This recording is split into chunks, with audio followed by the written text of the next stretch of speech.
Selamat siang para netizen dimanapun kita berada, salam inspirasi bagi kita semua ya.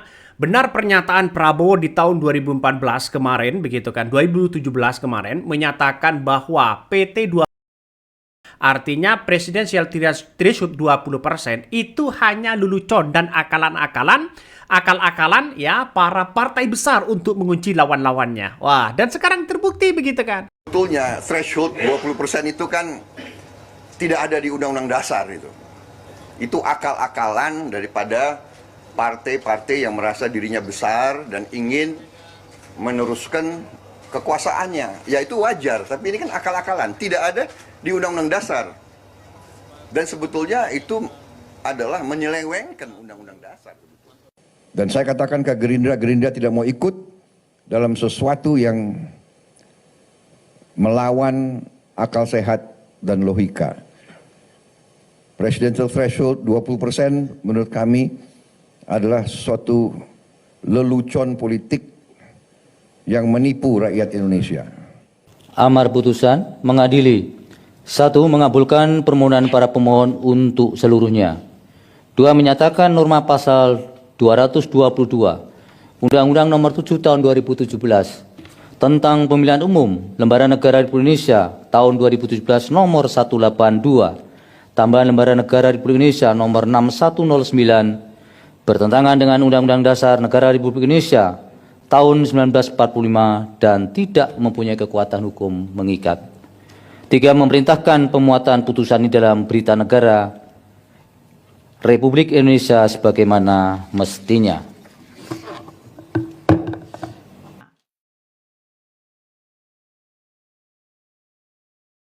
Dan sekarang terbukti di era kepemimpinan Prabowo menghapus yang namanya PT 2. Presidensial threshold 20% dihapus oleh Mahkamah Konstitusi.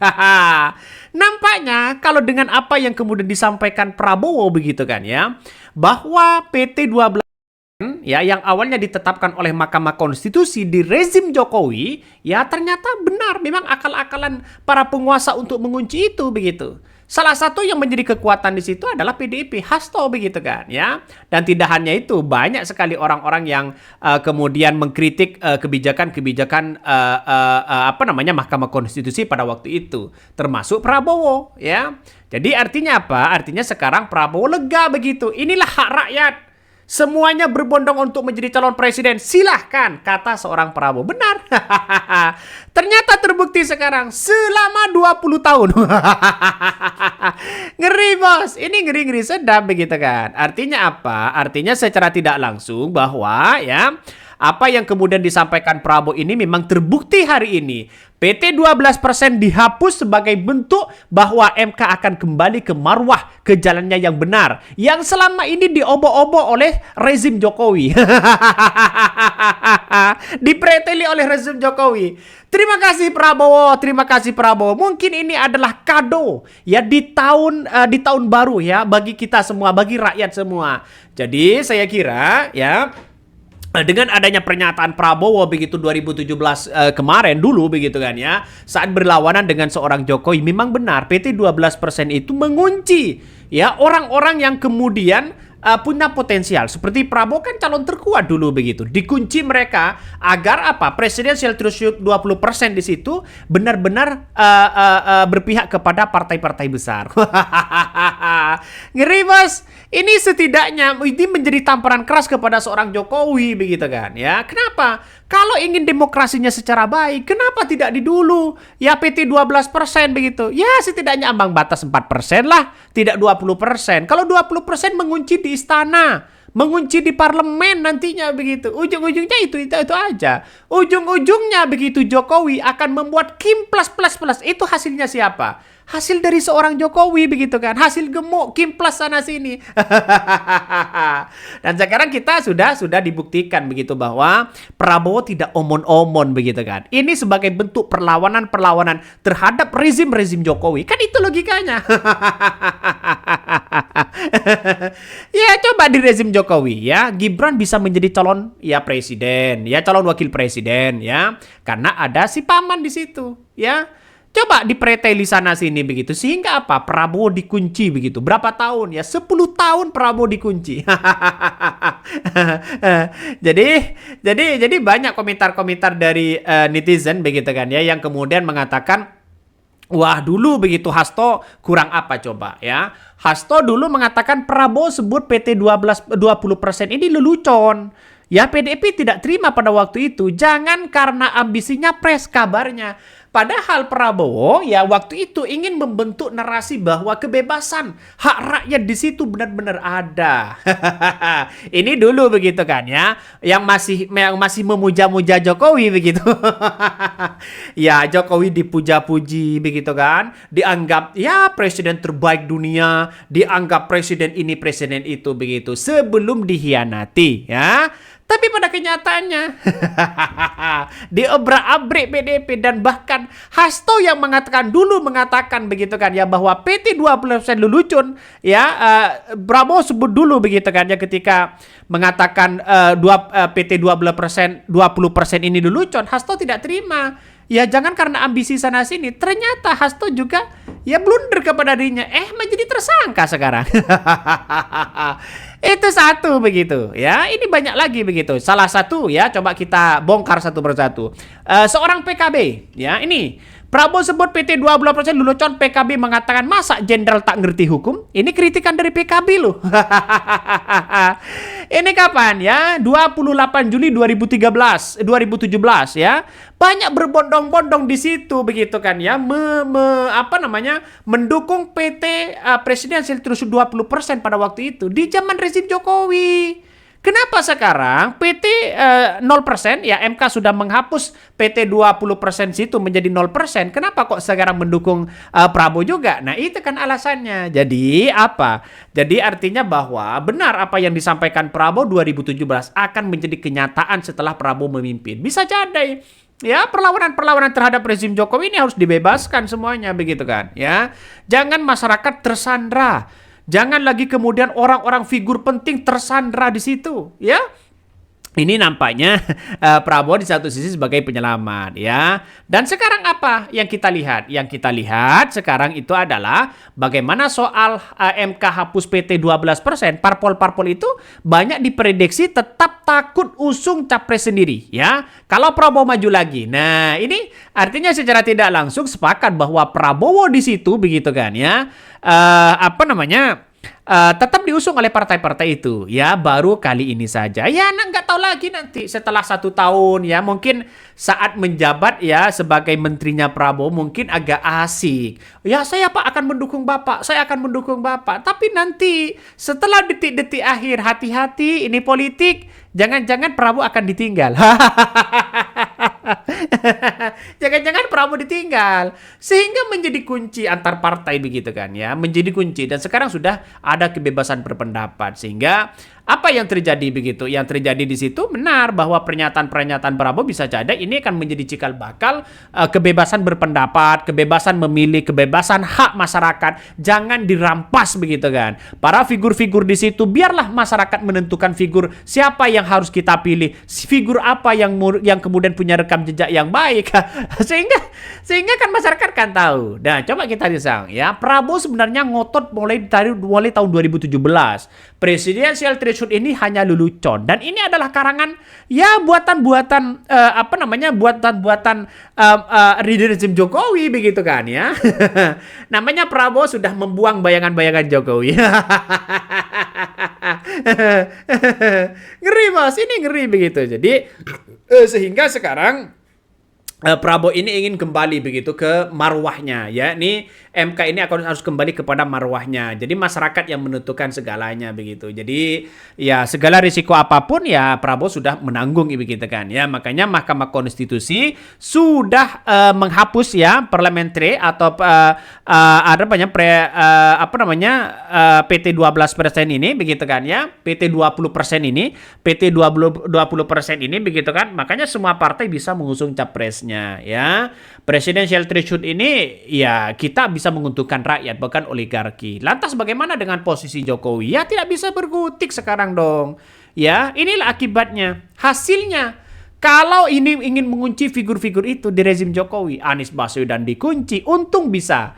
Ya, karena Anies Baswedan bisa menjadi calon, ditarget untuk menjadi tersangka. Ngeri kan?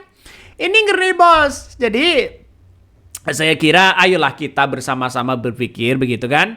Yang kemudian rezim Jokowi sana sini, hukum dipreteli sana sini, harus sekarang dibebaskan. Siapa lagi kalau bukan Prabowo? Wah, ngeri-ngeri sedap ya ternyata. Coba kita baca komentar-komentar dari netizen ya ini. Mengingat kembali kritikan Prabowo Subianto terhadap PT 20% sejak belasan tahun lalu yang kini dicabut oleh MK. Mahkamah Konstitusi MK akhirnya mencabut ketentuan parliamentary threshold atau PT 20% yang menjadi syarat pencalonan presiden dan wakil presiden. Menariknya, Prabowo yang kini menjadi Presiden Republik Indonesia ke-8 merupakan salah satu tokoh yang vokal sejak belasan tahun lalu mengkritik aturan PT 20%. Ngeri begitu. Ngeri begitu ini. Ada anggota dewan bilang harus dibatasi calon presiden, jangan terlalu banyak. Karena rakyat bingung ya, kita milih rakyat dari kabupaten provinsi pusat yang jumlahnya ratusan aja tidak bingung. Betul begitu kan? Ini hadiah ya. Hadiah ya bagi pemerintah Presiden Prabowo begitu kan ya, berupa demokrasi yang indah kata netizen. Hari ini ya MK mengeluarkan putusan yaitu menghapus presidensial threshold, artinya menanti ya pada Pilpres 2029 tidak perlu ada lagi koalisi-koalisi antar partai. Tidak ada lagi di situ. Koalisi ini, koalisi itu ya seperti dulu begitu 2024 kemarin ya. Ya Nasdem dikunci begitu kan ya oleh partai Demokrat ya. Nasdem sama PKS dikunci ya, PDP mengajukan sendiri. Terus kemudian ada Airlangga, Zulkifli Hasan ya, PAN ya sama P3 juga saling mengunci. Akhirnya Prabowo dan PKB saling kunci sana sini begitu. Dan pada akhirnya apa yang terjadi ya? Wah, banyak politik strateginya semakin ngeri bos ya, ngeri di situ. Sehingga nanti gampang begitu kan ya, tidak usah koalisian begitu, mengajukan diri sendiri, yang penting ada uangnya kan itu. Kan itu yang kita lihat begitu, yang penting ada uangnya kok. Kalau uangnya banyak siapa yang tidak mau begitu. tapi ya harus sesuaikan dengan popularitas. Kalau tidak punya popularitas ngapain juga. inilah politik yang terjadi begitu, sehingga mungkin ya masyarakat inilah hadiah tahun baru bagi masyarakat bahwa MK sudah kembali ke jalan yang benar. Wah, ngeri bos, ngeri sedap ya. Coba kita baca, ini banyak sekali komentar-komentar dari netizen ya. Kenapa dulu begitu ketika Hasto begitu kan ya melihat bahwa PT 12% ini selalu selalu ngebut begitu kan. Artinya ya PT 20% ini menunjukkan bahwa partai siapa yang bisa berlabuh. Pada kenyataannya sekarang kalau dipikir begitu kan ya sebagai sandera lah ya, sebagai sandera politik ya, sehingga orang akan membicarakan terus terang begitu kan ya, seolah-olah semuanya diperlemah begitu kan ya, diperlemah sana sini. Orang yang punya figur seperti Prabowo dilemah ya, harus berkoalisi dengan partai-partai kecil ya, sehingga sekarang ya kita lihat saja. Prabowo sebut ya PT 20% lelucon. PDP mengatakan jangan karena ambisinya pres. Ini Juli 2017 ya. Hasto masih dukung Jokowi ya di situ begitu kan ya. Ambang batas presidensial threshold disepakati ya undang-undang pemilu ya 20% kursi DPR. Ketua Umum Gerindra Prabowo Subianto menilai ambang batas itu sebagai lelucon politik yang menipu rakyat ya, yang menipu rakyat. PDP menilai ucapan Prabowo itu menunjukkan ambisi besarnya menjadi presiden ya pada waktu itu begitu. Padahal kata Prabowo ya PT 20% ini tidak ada undang-undangnya di situ kabarnya. Ya hanya dibuat-buat. Ini kan ngeri begitu kan? Ya ngeri. Kalau sudah terbongkar sana sini begitu, dan pada akhirnya sekarang sudah terbongkar begitu. Ya hasil siapa coba? Ya hasil dari rezim-rezim mereka begitu kan? Ya rezim-rezim Jokowi dan para koloni-koloninya begitu. Dan sekarang mau cuci tangan, PKB juga mau cuci tangan begitu kan ya? Ini PKB menilai bahwa pernyataan Ketua Umum Partai Gerindra Prabowo Subianto soal presidensial threshold 20% lelucon untuk tidak tersadar. PKB mengatakan bagi yang tidak setuju 20% dapat mengajukan gugatan ke Mahkamah Konstitusi ya. Sudah mengajukan berapa kali tapi kabarnya banyak yang kemudian ditolak. Karena rezim Jokowi ingin menyandra siapa? Menyandra orang-orang yang kuat, menyandra para popularitas begitu kan ya. Karena partai itu sudah dikendalikan oleh seorang rezim Jokowi begitu pada waktu itu. Tapi alhamdulillah di detik-detik akhir ya PDIP duluan yang dihianati. Itu kan saking ambisinya seseorang rakus pada kekuasaan sehingga apapun yang terjadi begitu kan, apapun yang terjadi pasti dia lakukan. Yang penting punya ambisi kuat. Jadi saya kira dengan adanya seperti ini ya partai-partai besar kabarnya sudah bersama dengan seorang Prabowo hari ini begitu kan ya. Jadi inilah politik yang terjadi. Ya mungkin strategi dari partai-partai besar begitu kan yang kemudian tergabung kepada koalisi Prabowo hari ini mungkin mengatakan saya tetap mendukung Prabowo, saya tetap mengusung Prabowo. Iya hari ini. Coba kita saja 2 tahun, 3 tahun, 4 tahun bagaimana dirinya untuk bisa ya tertarik begitu kan ya. Jangankan di situ, mungkin nanti Erick Thohir begitu kan ya akan juga sama nasibnya akan masuk partai. Akan menjadi calon begitu kan. Calon presiden kan itu logikanya. Makanya saya mewanti-wanti betul bahwa ya sekarang ini yang kita lihat begitu kan, Prabowo harus mewanti-wanti. Bisa saja ya pamor Prabowo ini kalah dengan yang lain. Bisa pamornya Prabowo ini kalah dengan menteri-menteri yang lain begitu. Saya kira apalagi seorang Gibran sudah ngebut sekarang ini begitu kan ya. Mungkin 1 kali, 2 kali atau 4 kali kunjungan ke berbagai daerah bisa saja. Ya saking ngebutnya ingin mendapatkan popularitas yang tinggi. Bisa saja. Karena inilah politik ya. Oke, mungkin itu yang kami sampaikan ya. Tonton terus channel Hodari Podcast Rakyat ini. Jangan lupa di subscribe.